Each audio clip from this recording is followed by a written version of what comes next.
بسم اللہ الرحمن الرحیم الحمد للہ رب العالمین والصلاة والسلام على سید الانبیاء والمرسلین وعلى آلہ واصحابہ اجمعین. اما بعد، موجودہ حالات یعنی لاک ڈاؤن کے پیش نظر چند اہم اور خصوصی ہدایات. حضرات، یہ سبھی کو معلوم ہے کہ موجودہ حالات کے پیش نظر رمضان المبارک سے قبل ہی پورے ملک میں لاک ڈاؤن کا سلسلہ جاری ہے، اور بدقسمتی کی بات یہ ہے کہ اس نے رمضان المبارک کے مقدس مہینہ کو بھی اپنے لپیٹ میں لے لیا ہے. اب چونکہ رمضان کا مقدس مہینہ اسی میں شروع ہو رہا ہے، اس لیے بطور ہدایت چند باتیں اس غرض سے پیش کی جا رہی ہیں کہ نہ صرف آپ ان کو بغور سماعت ہی فرمائیں گے بلکہ حتمی اور لازمی طور پر عمل کریں گے اور اپنی منمانی اور غلط طریقہ کار سے بالکل ہی باز رہیں گے. اب ہم ذیل میں نمبر وار ہدایات کا تذکرہ کرتے ہیں، توجہ فرمائیں. نمبر 1، بغیر کسی شرعی مجبوری کے یوں ہی بہانہ بنا کر رمضان کا روزہ ہرگز چھوڑنے کی ہمت نہ کریں، کیونکہ یہ گناہ کبیرہ ہے اور اس پر سخت مواخذہ اور پکڑ ہے. نمبر 2، 5 وقتہ نمازیں بھی گزشتہ ایام کی طرح جب تک حالات سازگار نہ ہو جائیں اپنے اپنے گھروں میں ہی ادا کریں. مساجد جانے سے فی الوقت پرہیز کریں.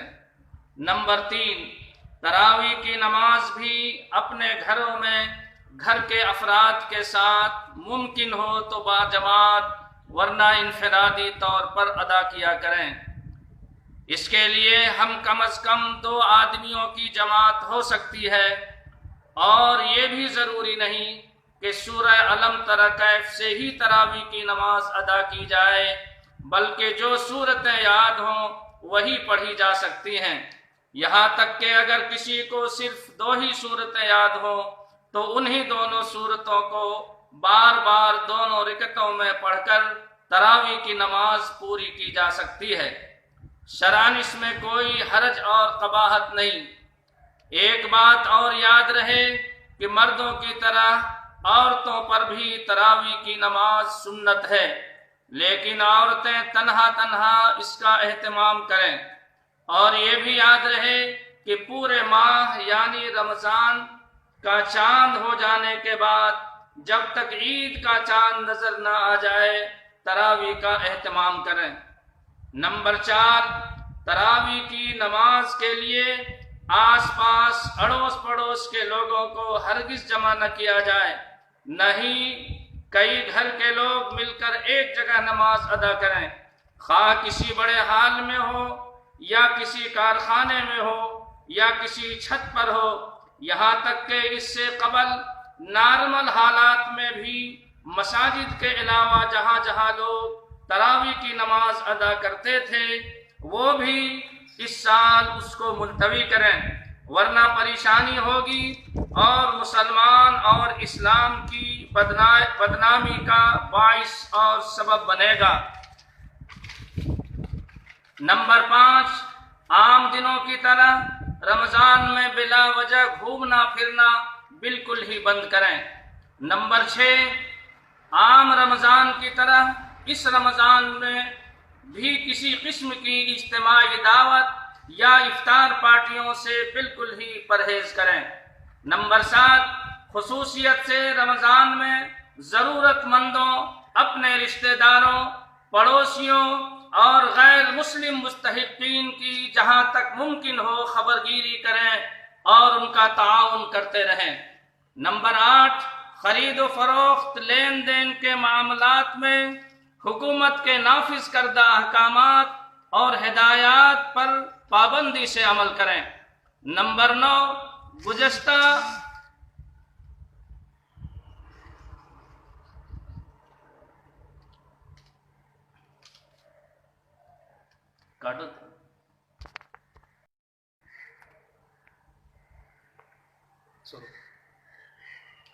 نمبر 9 گزشتہ عادات کے مطابق 6 دن یا 10 دن میں خواہ گھر میں ہو یا کسی دیگر مقام پر ختم قرآن کا سلسلہ ہرگز قائم نہ کریں۔ نمبر 10 مساجد میں خدام مساجد جس طرح سے فی الحال نمازیں ادا کر رہے ہیں بعین ہی اسی طرح 3-4 افراد پر مشتمل تراویح کی نماز بھی ادا کرتے رہیں۔ نمبر 11 سہولت کے پیش نظر حسب سابق افطار اور ختم سحر کے اوقات کا اعلان بقدر ضرورت 1-2 بار ہی کیا جائے۔ نمبر 12 ذمہ دار اپنے ماتحتوں کو اسی طرح محلہ کا ہر ذمہ دار اپنے اڑوس پڑوس کے لوگوں کو ہر ایسی حرکت سے روکنے کی پوری کوشش کریں جس سے ملک و ملت کے مفادات کو نقصان پہنچنے کا قوی اندیشہ اور خطرہ ہو۔ نمبر 13 نوجوانوں سے خصوصی گزارش ہے کہ رات کے وقت 2 ویلر 4 ویلر سواریوں میں ہرگز گھومنے کی کوشش نہ کریں بلکہ بلا وجہ رات کو باہر نکلنے سے بھی پرہیز کریں، کیونکہ خلاف ورزی کی صورت میں پولیس کی سخت کارروائی ہوگی جس سے مبارک ماہ میں پریشانی بڑھ جا سکتی ہے۔ نمبر 14 نوجوانوں سے خصوصاً اور دیگر سارے ہی لوگوں سے گزارش ہے کہ ماہ مبارک میں کم از کم موبائل کا استعمال بقدر ضرورت ہی جائز چیزوں میں کریں، غلط اور فضول باتوں سے بالکل ہی گریز کریں، وقت کو ضائع اور برباد ہرگز نہ کریں بلکہ اللہ کی یاد یعنی نماز، تلاوت اور دیگر عبادات میں ان قیمتی اوقات کو گزارنے کی کوشش کریں۔ نمبر 15 موجودہ حالات میں مسلمان مردوں کو دفن کرنے، قبرستان میں لے جانے میں مدد کریں۔ کرونا کی موت سے ہرگز نہ گھبرائیں بلکہ اللہ کی ذات عالی پر پورا بھروسہ اور اعتماد رکھیں۔ نمبر 16 رمضان کے مبارک اوقات میں خصوصاً افطار اور تہجد کے وقت پورے ملک اور عالم انسانیت کی فلاح اور موجودہ صورتحال سے نجات کے لیے اللہ کے حضور جتنا زیادہ ہو سکے دعاؤں کا اہتمام کریں، کیونکہ دعا مومن کا ہتھیار ہے اور مصیبتوں سے نجات کا سبب ہے۔ نمبر 17 مدارس دینیہ ملت اسلامیہ کا بہت ہی قیمتی سرمایہ ہے، ان کی حفاظت اور بقا ہم سب کی پوری ذمہ داری ہے، لہذا حسب معمول سابق بلکہ اس سے بھی کہیں زیادہ اس سال ان کا تعاون کریں اور خود ہی ان تک رقم پہنچانے کی کوشش اور فکر کریں۔ نمبر 18 ذمہ داران مساجد و مصلیان مساجد سے خصوصی درخواست ہے کہ وہ خدام مساجد کا پورا خیال کریں۔ نمبر 19 مذکورہ تمام باتوں کا نچوڑ اور خلاصہ اس وقت صرف اور صرف ایک ہی ہے، وہ یہ کہ اس وبا سے خود بھی بچنا اور دوسروں کو بھی حتی الامکان بچانا، جس کی بہتر صورت یہ ہے کہ وقتی طور پر نہ ایک جگہ لوگ بھیڑ لگائیں اور نہ ہی 10-5 آدمی دیر تک ایک جگہ جمع رہیں، خواہ یوں ہی بلا وجہ جمع ہوں یا نماز اور تراویح کے لیے جمع ہوں، خواہ مسجدوں میں ہوں یا کارخانوں میں یا بڑے ہال میں یا کسی دیگر مقام میں ہوں۔ مجھے یہ بھی معلوم ہے کہ خاص کر کلکتہ اور دیگر بڑے شہروں میں اکثر لوگوں کے گھروں میں جگہ کی قلت اور پریشانی ہے، لیکن ہرگز اس کا مطلب یہ نہیں ہے کہ ہمہ وقت باہر نکل کر 10-20 آدمی ایک جگہ جمگھٹا لگائے رہیں، بلکہ مذکورہ مجبوری کے پیش نظر بقدر ضرورت باہر نکلیں اور متفرق انداز میں رہیں تاکہ پریشانی سے بچ سکیں۔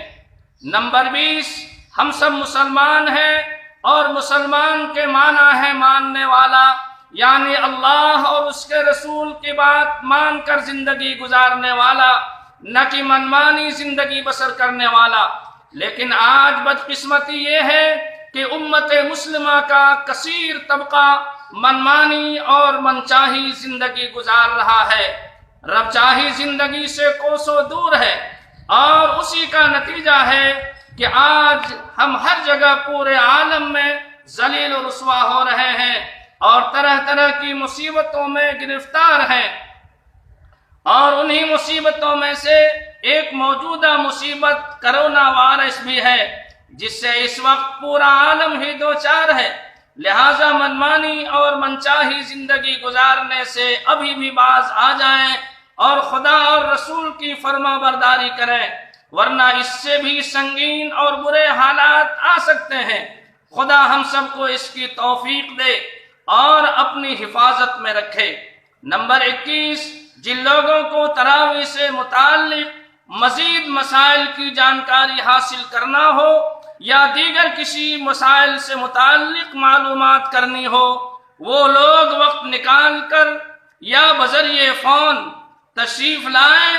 انشاءاللہ جہاں تک ممکن ہو سکے گا میں آپ کے لیے سہولت اور آسانی کی راہ پیدا کروں گا۔ اخیر میں پھر ایک بار بطور گزارش کے تاکیدی عرض ہے کہ خود اپنی اور پورے عالم انسانیت کی حفاظت کے پیش نظر مذکورہ جتنی باتیں عرض کی گئی ہیں خدا را بلا چون و چرا ان پر عمل کریں، اسی میں دین و دنیا کی بھلائی مضمر ہے۔ اللہ ہم سب کو اس کی خاص توفیق عطا فرمائے، آمین یا رب العالمین۔ وآخر دعوانا ان الحمدللہ رب العالمین۔ میں مفتی اظہار الحق نعمانی، خطیب و امام موسیٰ سیٹھ، مسجد رازہ بازار، کولکتہ، و سرپرست اعلیٰ مدرسہ قرآنیہ انوار الاسلام، حق چوک، قاضی مگہا، جموا، ضلع گریڈی، جھارکھنڈ۔ رابطہ نمبر بھی نوٹ کریں، 99 039 89791۔